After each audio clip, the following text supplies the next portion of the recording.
शिव तत्व कहते किसको? फिर निवेदन करेंगे, आपको लगता होगा कि आप कथा सुनने के लिए बैठे हैं, नहीं।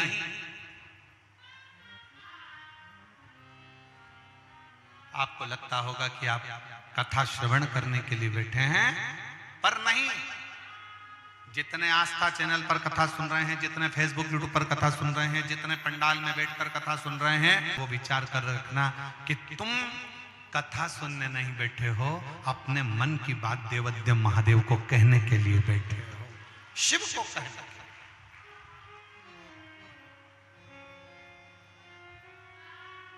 भगवान शंकर से अपने मन का भाव, शिव जी से अपने मन की दशा, शंकर भगवान को अपने मन का भाव कहने के लिए आ बैठे। शंकर ओघड़ी किस रूप में, कैसे, क्या लीला कर कर आप लोगों के साथ रहता है, क्या देता है, ये उसके ऊपर निर्भर करता है। शरीर की पीड़ा हो या मन की पीड़ा हो, तो शिव पिंडी के पास जरूर जाओ। शरीर की पीड़ा हो तब भी शिव पिंडी के पास जाओ, और मन की पीड़ा हो तब भी शिव पिंडी के पास जाओ।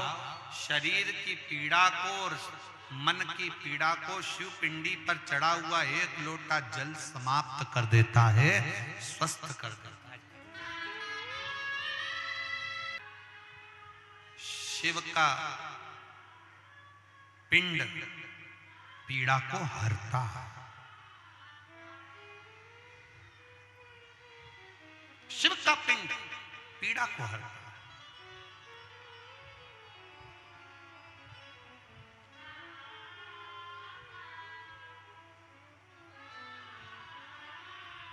कोई तुमसे कहे शंकर जी के मंदिर में जल चढ़ाने जाओ तो मस्तक पर चंदन लगाओ, कोई तुमसे कहे कि शंकर जी को जल चढ़ाने जाओ तो भस्म का तिलक लगाओ, कोई तुमसे कहे कि शंकर जी के मंदिर में जाओ तो कपड़े बदल कर जाओ, कोई तुमसे कहे शंकर जी के मंदिर में जाओ तो गले में रुद्राक्ष की माला पहन कर जाओ। शिव महापुराण ये कभी नहीं कहती कि तुम क्या लगा कर जाना, कैसे जाना। शिव महापुराण की कथा तो इतना कहती है, कुछ लगा कर जाओ चाहे मत लगा कर जाओ, पर अपना दिल महादेव में लगा कर जरूर जाओ। बस ये शिव पुराण की कथा है।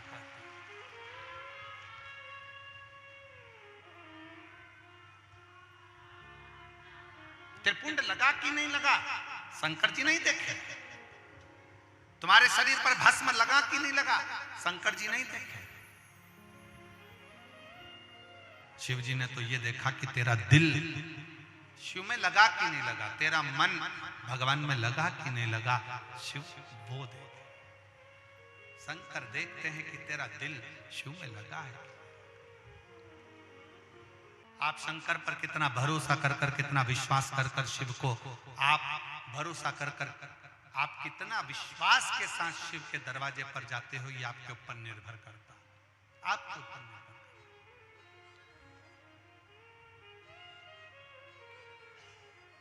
शिव कथा कर रही है, भगवान शंकर का चरित्र कर रहा है, शिव महापुराण की कथा कर रहा है। देवराज चोरी का धन लेकर शंकर के मंदिर में चला गया, चोरी का धन। और जब देवराज चोरी का धन लेकर शिव जी के मंदिर में गया, उसको सुध नहीं थी, उसके विचार में नहीं था कि मैं कहां जा रहा हूं, मेरे तो शरीर में ताप पड़ रहा है, शरीर में ठंड लग रही है, और मुझे शंकर के मंदिर के सिवा कोई साधन नहीं मिल।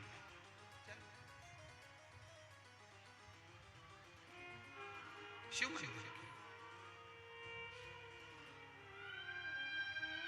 और फिर निवेदन है, मेरी जीजियों से, मेरे जीजाओं से, मेरी बेटियों से, बेटाओं से, मेरी माताओं से, मेरे भाइयों से, कि शंकर के मंदिर में अगर एक लोटा जल चढ़ाने के लिए आप लोग जा रहे हैं तो पूर्ण भरोसे के साथ जाना, पूर्ण विश्वास के साथ।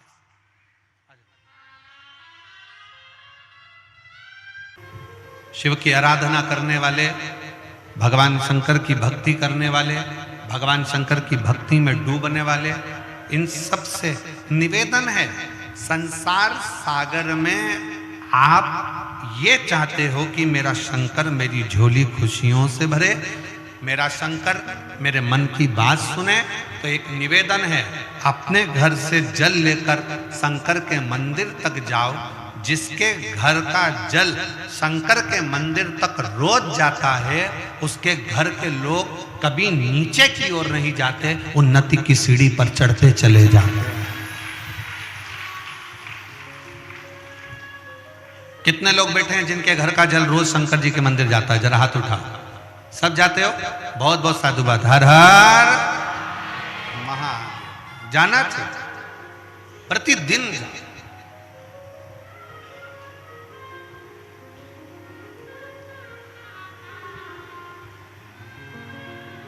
एक मुर्दे की भस्म को भी मेरे शंकर भगवान अपने तन पर चढ़ाकर उस मुर्दे की भस्म को भी मेरे शंकर पवित्र कर देते हैं। उस भस्म में आप और हम गुनगुनाते रहते हैं, चपटी भभूत में है खजाना।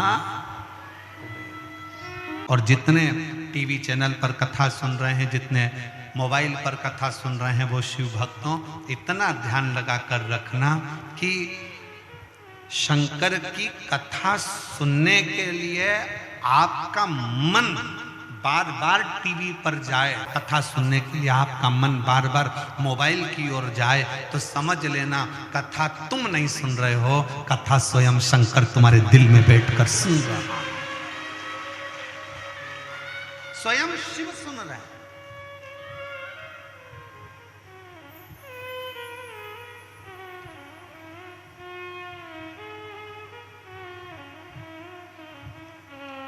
एक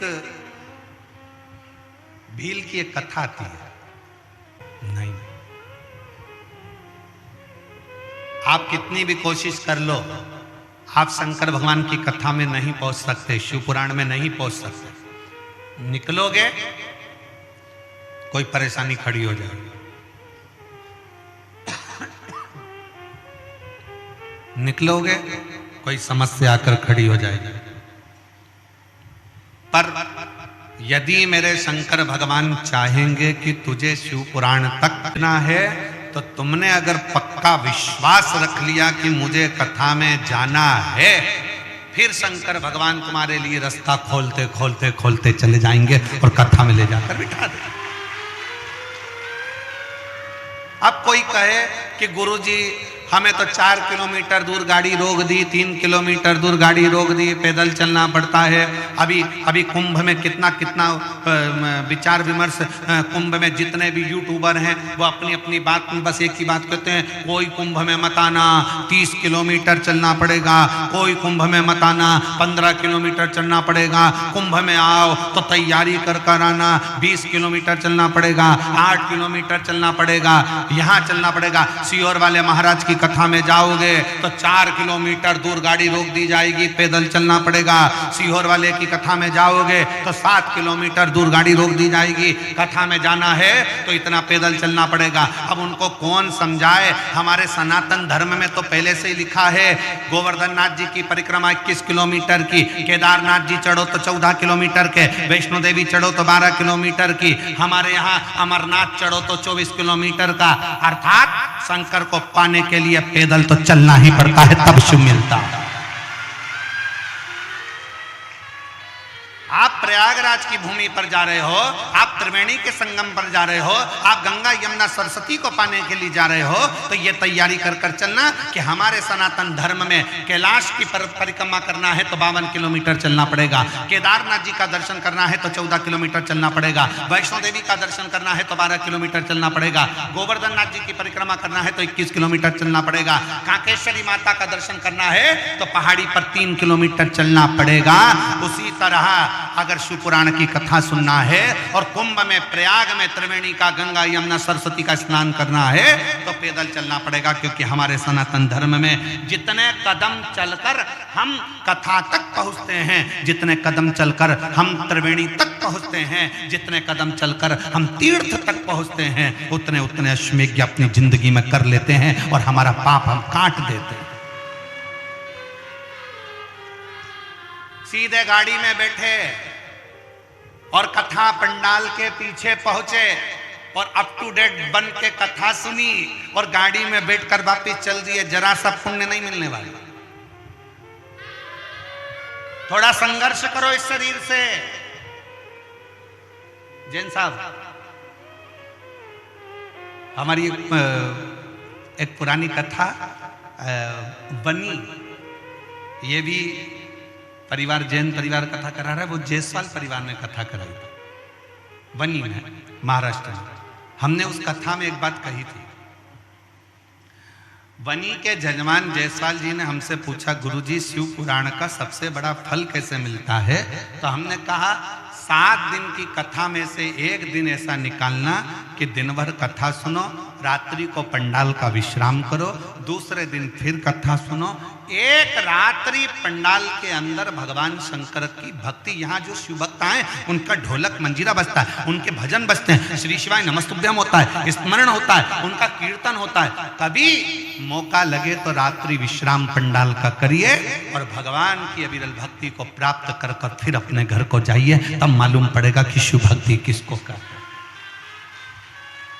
गाड़ी में आए, गाड़ी से उतरे, सीधे पंडाल में पहुंच गए, पंडाल से कथा सुनी, गाड़ी में बैठे, अपने घर पहुंच गए और विचार करा कि मुझे ढेर सारा पुण्य मिल जाए, मेरा भी पत्र पहुंच जाए। तो पत्र पहुंचने के लिए थोड़ा सा गाड़ी को दूर खड़ी करो, पैदल चलकर जाओ, शंकर का नाम लेते हुए श्री शिवाय नमस्तुभ्यम बोलते बोलते भगवान के उस नजदीक में जाओगे, तब मालूम पड़ेगा कि उससे मिलने की ललकता किसको कहते हैं, उससे प्रेम आसक्ति किसको कहते हैं। वो कहते हैं ना, तुझसे मिलने के लिए तेरी कसम एक मुलाकात जरूरी है। फिर उससे मिलन कैसे?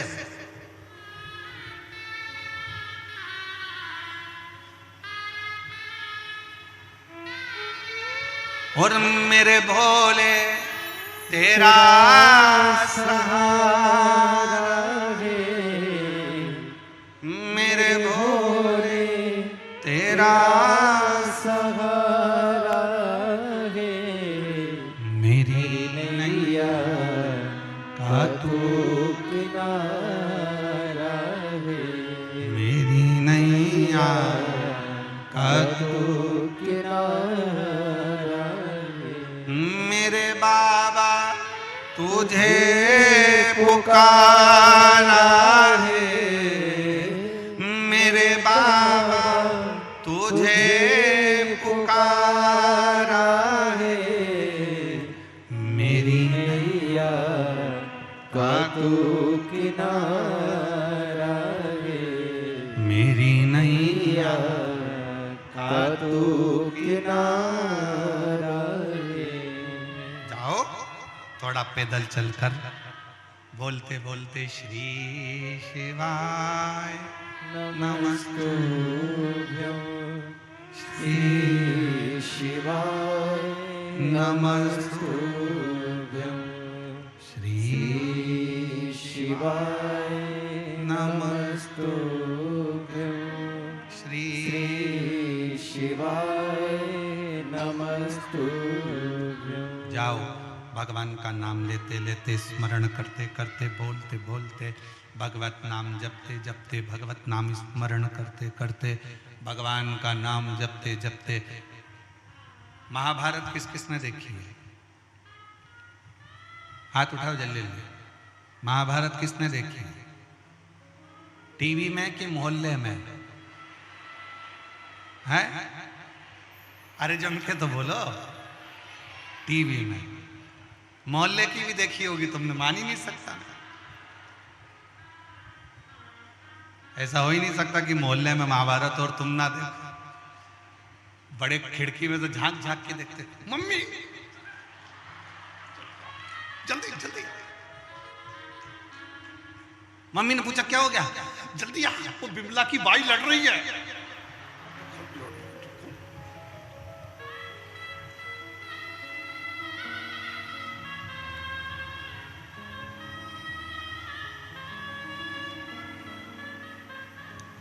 मोहल्ले की महाभारत से मतलब नहीं है, हमारी टीवी की महाभारत से मतलब। आपने अगर महाभारत देखी होगी तो महाभारत में एक प्रसंग आता है, पांडवों ने यज्ञ करा, उस यज्ञ में घंटा लगाया। यज्ञ का विधान था कि घंटा यज्ञ की पूर्णाहुति में अपने आप बजता था।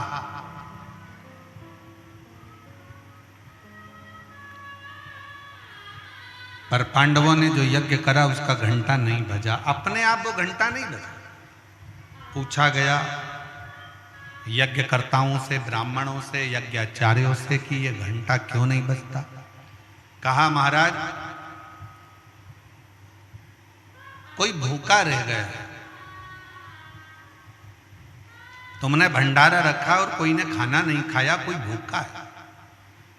पता करा तो एक संत एक कुटिया में बैठे थे और वो कह रहे थे कि मैंने भोजन नहीं करा भंडारे में, इसलिए वो घंटा नहीं बजा। संत के हाथ जोड़े अर्जुन नकुल सहदेव ने कि आप चलो और हमारे यहाँ भोजन करो। नहीं, मुझे 1000 अश्वमेध यज्ञ का पुण्य दोगे तो मैं तुम्हारे यहां भोजन करूंगा, वरना मैं भोजन नहीं करूंगा।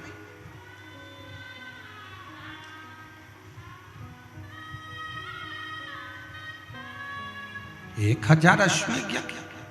हाँ।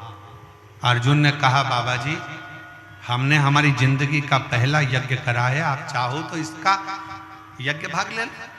नहीं, 1000 अश्वमेध यज्ञ का पुण्य चाहिए। द्रौपदी के बाद बात गई। द्रौपदी ने अपनी चप्पल उतारी, पादुका उतार कर हाथ जोड़कर द्रौपदी ने कहा चलो मैं चलती हूं बाबा से मिलने। द्रौपदी बाबा से मिलने के लिए गई और बाबा से कहा बाबा आप हमारे यहाँ भोजन करने चलो तो यज्ञ का घंटा बज जाए। नहीं, 1000 अश्वमेध यज्ञ का पुण्य दीजिए तो चलूंगा। तो द्रौपदी ने कहा हाथ में जल दो, अभी संकल्प छोड़ती हूं, 1000 अश्वमेध यज्ञ का पुण्य अभी दे देती। तुम्हारे पति ने तो यज्ञ नहीं करा, तुमने कब कर लिया? द्रौपदी कहती है बाबा हमारे शास्त्र कहते हैं जितने कदम चलकर हम किसी तीर्थ में जाते हैं, शिव पुराण तक जाते हैं, किसी गुरु से मिलने के लिए जाते हैं, उतने अश्वमेध यज्ञ अपनी जिंदगी के कर लेते हैं। उतने अश्वमेध। मैं आपसे मिलने के लिए बाबा आई हूं ना, 2500 कदम चलकर आई हूं तो मैंने 2500 अश्वमेध यज्ञ कर लिए। 2500 अश्वमेध, उसमें से 1000 अश्वमेध यज्ञ मैं आपको देती हूं। संत उठे, भोजन किया, घंटा बज गया।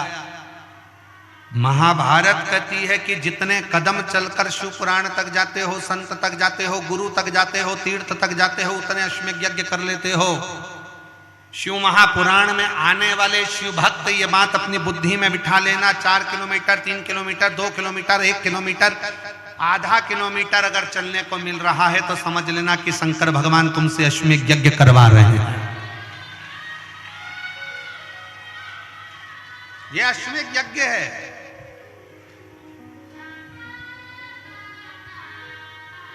प्रयागराज में जाने वाले ये सोच कर जाना कि अगर तुमको 5 किलोमीटर, 10 किलोमीटर, 15 किलोमीटर पैदल चलने को मिल रहा है तो समझ लो अश्वमेध यज्ञ कर रहे हैं। कितना भी कोई डराए, इतना चलना पड़ेगा, सावधान, इतना चलना पड़ेगा, संभल के आना, इतना चलना पड़ेगा, संभल कर। कितना डराया जाए।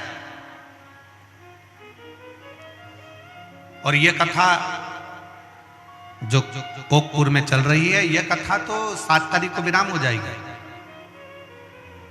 9 तारीख को 2 घंटे का फरीदाबाद में प्रवचन रहेगा, शिव चर्चा। फिर 10 तारीख से 16 फरवरी तक वही प्रयागराज में त्रिवेणी के संगम पर पीपा पुल नंबर 1 सेक्टर नंबर 21 सतुआ बाबा शिविर में शिव महापुराण की कथा कुंभ के प्रयागराज की उस भूमि से 1 बजे से 4 बजे तक वहां चालू हो जाए। और इंतजार है प्रयागवासियों को, प्रयाग में रहने वाले रहवासियों को कि शिव तत्व को हमें समझने का मौका मिले। और पूरा विश्व उसका इतिहास रचेगा, क्योंकि 144 वर्ष के बाद ऐसा महाकुंभ आया है। और उस महाकुंभ में जब शिव महापुराण की कथा आप और हम सुनेंगे तो साक्षी कहलाएंगे कि 144 साल के बाद जब अगला कुंभ आएगा तब अपन रहें ना रहें, अपने वंशज रहेंगे, पर अपन तो उस जमा समय पर रहेंगे। उसका इतिहास, उसका प्रमाण रहे।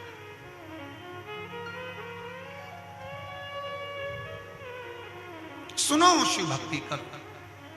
और मेरा काकेर वासियों से निवेदन है, ये कोकपुर में जो शिव महापुराण की कथा आई है, कि आपने जो 1 लोटा जल शंकर जी को चढ़ाया होगा, तब जाकर शंकर जी ने कृपा कर कर ये शिव पुराण की कथा कोकपुर में करवाई। और कांकेर के रहवासियों, कोकपुर के वासियों, आसपास में रहने वाले शिव भक्त पुण्य कमाओ। अगर बाबा ने आपको कुछ दिया है तो उसमें से थोड़ा सा धन निकाल कर किसी भूखे को भोजन कराओ, प्यासे को पानी पिलाओ, किसी का मुख झूठा जरूर कराओ, बन सके तो टॉफी खिला दो, बन सके तो बिस्कुट खिला दो, बन सके तो घर में से थोड़ा सा पापड़ तल के ले आओ, पन्नी में भर के अपनी अड़ोसन पड़ोसन धड़ोसन जो बैठी हो उसका मुख झूठा कराओ, और कराओ जरूर। ना जाने कौन से पुण्य से ये शिव पुराण की कथा आपके क्षेत्र में हो रही है।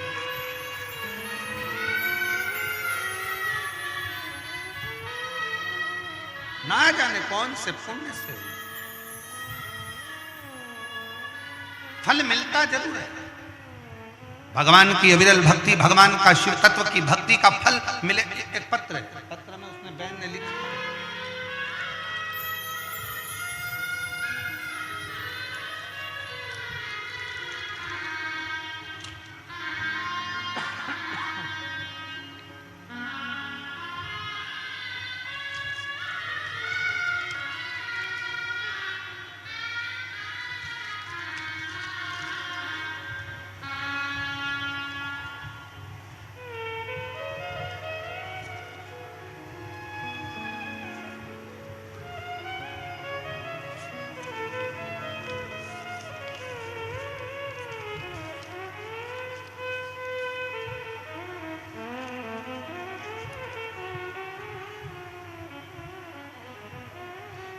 मेरा नाम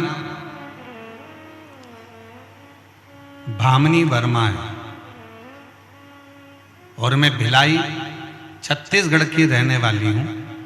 मेरा मोबाइल नंबर ये है, कहीं बैठी हो हाथ हिला सकती हैं। मेरा नाम भामिनी वर्मा है और मैं भिलाई छत्तीसगढ़ की रहवासी हूँ। मेरा मोबाइल नंबर ये है। आप कहते हो ना गुरुदेव, 4 मंजिला छत में जल चढ़ाने के लिए यंत्र की जरूरत पड़ती है और भगवान तक पहुंचने के लिए श्री शिवाय नमस्तुभ्यम मंत्र की जरूरत पड़ती है। गुरुदेव, मैं क्या वर्णन करूं? मैं शिव को नहीं जानती थी, कभी शंकर के मंदिर नहीं जाते थे, कभी शिव की आराधना नहीं करते थे, पर किसी के कहने पर मैंने शिव महापुराण की कथा सुनना प्रारंभ करी। आपका एक नारा सारी समस्या का हल, 1 लोटा जल मेरे मन में बैठ गया। मैंने भी भोलेनाथ जी से प्रार्थना करी, बाबा मेरा बेटा और बेटी दोनों कंपटीशन एग्जाम की तैयारी कर रहे हैं। बाबा, अगर तूने उन दोनों को सरकारी नौकरी दे दी तो मैं जान जाऊंगी कि तुम शिव हो और तुम्हारे बाबा तुम्हारे मंदिर की सेवा करती रहूंगी। मैंने मंदिर जाना चालू करा, बेटा बेटी को भी मंदिर भेजना प्रारंभ करा, बेटा बेटी से जल चढ़वाना प्रारंभ करा और बेटा बेटी से कहा कि सियोर वाला महाराज कहता है 4 गुना पढ़ाई करो, 4 गुना अध्ययन करो, 4 गुना मेहनत करो और आखिरी में शंकर भगवान पर एक बेलपत्र लगाकर शहद लगाकर जाना, बाबा सुनेगा। आज मैं बाबा को धन्यवाद देने के लिए आई हूँ। मेरे दोनों बच्चों ने सरकारी नौकरी के लिए एग्जाम दिया था और दोनों की मेहनत रंग लग गई, दोनों सरकारी नौकरी में लग गए। मेरा लड़का रेलवे में लोको पायलट है भिलाई चनोदा में और मेरी लड़की स्वास्थ्य विभाग में नर्सिंग ऑफिसर के पद पर कांकेर में नियुक्त हो गई। मैं बाबा को धन्यवाद देने के लिए आई, कांकेर में नियुक्त हो गई। हम लोग इस बाबा के पंडाल में प्रणाम करने के लिए आए हैं। गुरुजी हम सीहोर कुबेरेश्वर धाम पर भी जाकर आए थे, बाबा को कह कर आए थे। कहीं बैठी हो, मेरा नाम बामनी वर्मा है और भिलाई छत्तीसगढ़ की रहने वाली हूँ, मेरा मोबाइल नंबर ये है। कहीं बैठी हो तो बेलपत्र लेने के लिए आ सकते हैं। शिव की भक्ति किसको कहते हैं? शिव का भरोसा किसको कहते हैं? शिव तत्व किसको कहते हैं? शंकर का गुणगान किसको कहते हैं? शिव की उपासना किसको कहते हैं? आप जब देवाधिदेव महादेव से अपने हृदय की बात कहते हो, भगवान शंकर से अपने दिल की बात कहते हो, तो शिव उसको स्वीकार जरूर करता है। ऐसा नहीं कि शिव स्वीकार नहीं करता, शंकर उसको स्वीकार जरूर करता है। शिव को पहचानो, शंकर जी को जानो। शंकर को पहचानना, शंकर को जानना, शंकर को जानना ये बहुत जरूरी है। शिव को पहचानना बहुत जरूरी है, शंकर को पहचानना बहुत जरूरी है। शिव तत्व है, शंकर शंकर है, ओगरदानी है। उसको पहचानो, उसको जानो।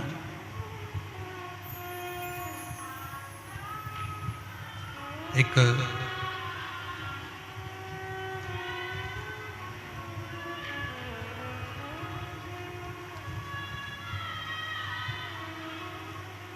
भील वनवासी वन में शंकर का शिवलिंग उसको मिल जाता है। शंकर का शिवलिंग उठाकर वो अपने रिटर्न बढ़ाओ, प्रेशर दीजिए। शंकर का शिवलिंग लेकर वो अपने घर पहुंच जाता है, अपने घर।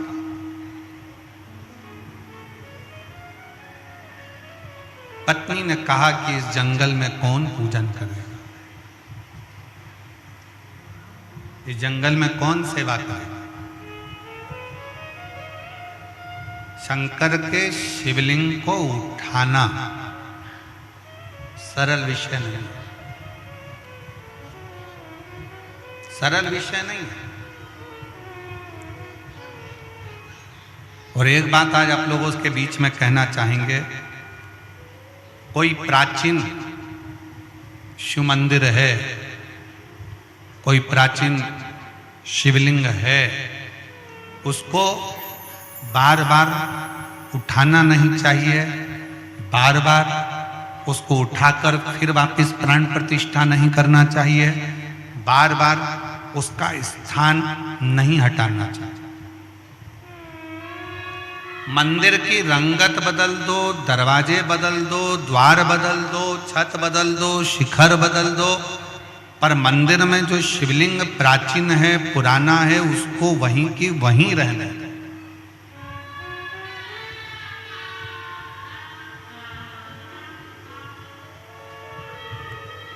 उस प्राचीन शिवलिंग को घर में रहने दो, मंदिर में रहने दो। तुम्हारे घर में शंकर का शिवलिंग है? किस किस के घर में? जरा हाथ उठाओ तो जरा। है सब? क्या रखो।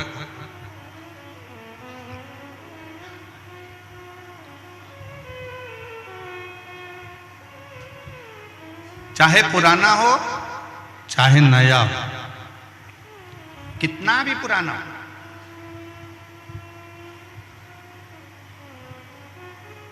उसको बदलना नहीं चाहिए।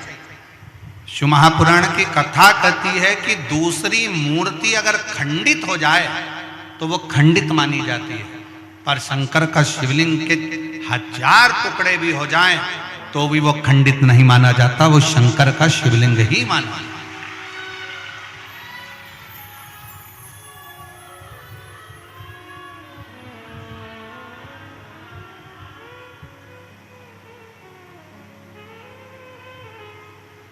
वो शिवलिंग शिवलिंग है। कल जब हम भगवान देवाधिदेव महादेव का दर्शन करने के लिए पहुंचे मां कांकेश्वरी माता के मंदिर पर,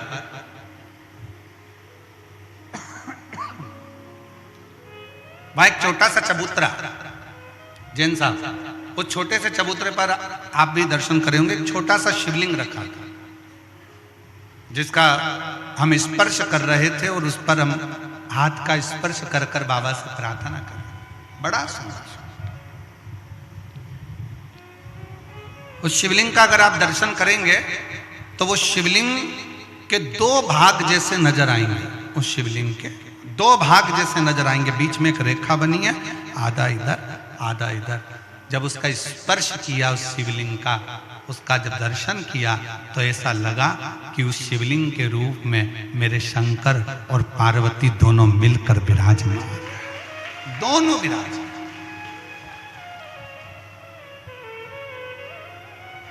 और उसका वीडियो हमने सोशल मीडिया पर भी डाला है, ऐसा नहीं कि नहीं डाला। उसका स्पर्श करते हुए, शिवलिंग का स्पर्श करते हुए उस वीडियो को भी हमने सोशल मीडिया पर दिया कि ये साधारण शिवलिंग नहीं है जिसका हम स्पर्श का, एक भगवान शंकर का छोटे से छोटा शिवलिंग हो, बड़े से बड़ा शिवलिंग हो, अगर आपको प्राचीन से प्राचीन है तो उसके स्पर्श का भी एक सुख हमारे जीवन में प्राप्त।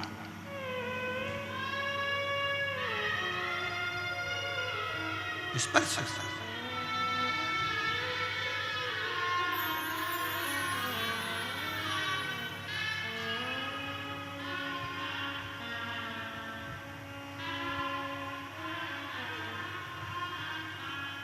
और जब पाना हो कुछ मन से, शंकर की आराधना, वो कहे शिव की स्तुति, शंकर का गुणगान, शंकर का भजन, शिव नाम जीवन को सुख देता है, जीवन को सुख। शिव तत्व कह रहा है, वन में रहने वाला वो वनवासी, वन में रहने वाले वो आदिवासी, वन में रहने वाला वो भील, अपनी पत्नी के कहने से शंकर के उस शिवलिंग को उठाकर लेकर ले चले इसको। पत्नी ने कहा पति से, इसको ले चल, ले चल। पर शिव जाएंगे क्या? पत्नी ने पति से कहा कि ये शिव जाएंगे क्या?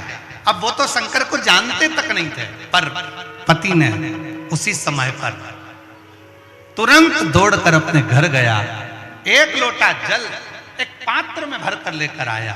पात्र उसके पास में तांबे का नहीं था, पात्र उसके पास में चांदी का नहीं था, पात्र उसके पास में पीतल का नहीं था, पात्र उसके पास में कांसे का नहीं था। एक लकड़ी के पात्र में वो जल भरकर लाया। एक वृक्ष के अंदर का लकड़ी निकली हुई थी, गिलास जैसा उसका भाग था, उसमें उसने जल भर लिया और वो जल लाकर देवाधिदेव महादेव को समर्पित कर दिया। शिव महापुराण की कथा कहती है, शंकर का संवाद कहता है, अपने घर से जब एक लोटा जल लेकर शंकर को चढ़ा देते हैं, फिर शंकर से जो प्रार्थना करते हैं शंकर वो स्वीकार कर कर हमारी झोली भर देते हैं, हमारी झोली भर देते हैं।